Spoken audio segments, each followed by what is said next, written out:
Hi, I'm Greg Scott, author of Bullseye Breach, an IT security educational book disguised as a thriller about how Russians use the internet to steal 40 million customer credit card numbers from a fictional retailer in Minneapolis named Bullseye Stores.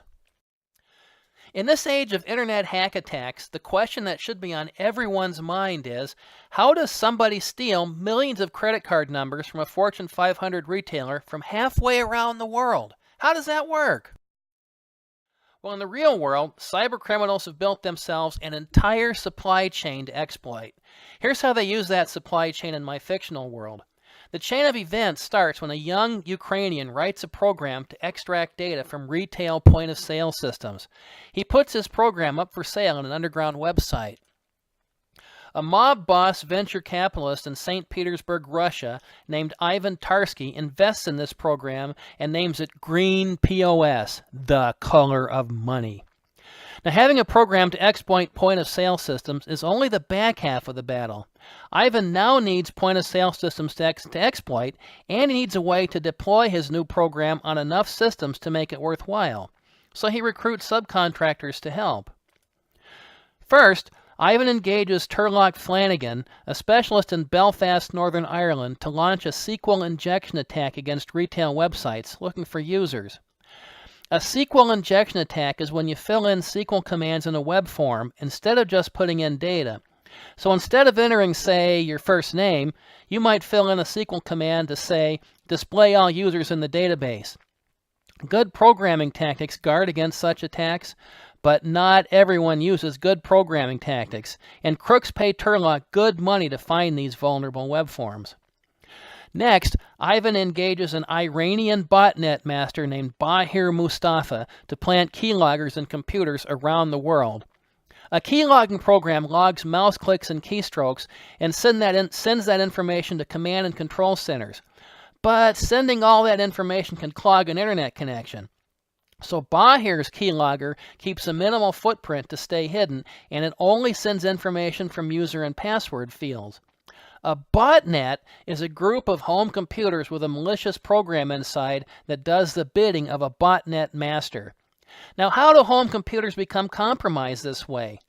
Most of the time, people do it to themselves when they visit the wrong website or they open the wrong email attachment that claims to come from somebody they trust. Bahir and Ivan need to deploy that keylogger widely, so they engage a Florida spam artist named Frank Urbino to launch phishing attacks to expand Bahir's reach. That's phishing with a PH, not an F. A phishing attack is a carefully crafted email message designed to fool people into doing something stupid. When you see that email message claiming to come from your bank with instructions to click here to make everything better, don't click here. It's a phishing scam. Bahir wants more drones in his botnet. The bigger his botnet, the more money he makes from renting it out. Ivan wants lots of web login samples, so Ivan also wants Bahir's botnet to grow. It's a win-win criminal collaboration. Anyone who knows how can trace the source of email messages, so Frank needs to conceal himself. The way he does that is he uses Wei Jianda's email service in Shanghai, China. Frank sends an email to China, and Wei relays it to its final destination. Now, how does Wei get away with moving all this traffic across the Great Firewall of China? She lets the right people in the Chinese government use contact information from all those spam emails, so they look the other way for her. Another nefarious collaboration. Anyway, after compromising millions of computers around the world and thousands of websites, Ivan joins those websites and usernames from Turlock's SQL injection attack with usernames and passwords from Bahir's keylogger attack, and he creates a master list of websites with users and passwords.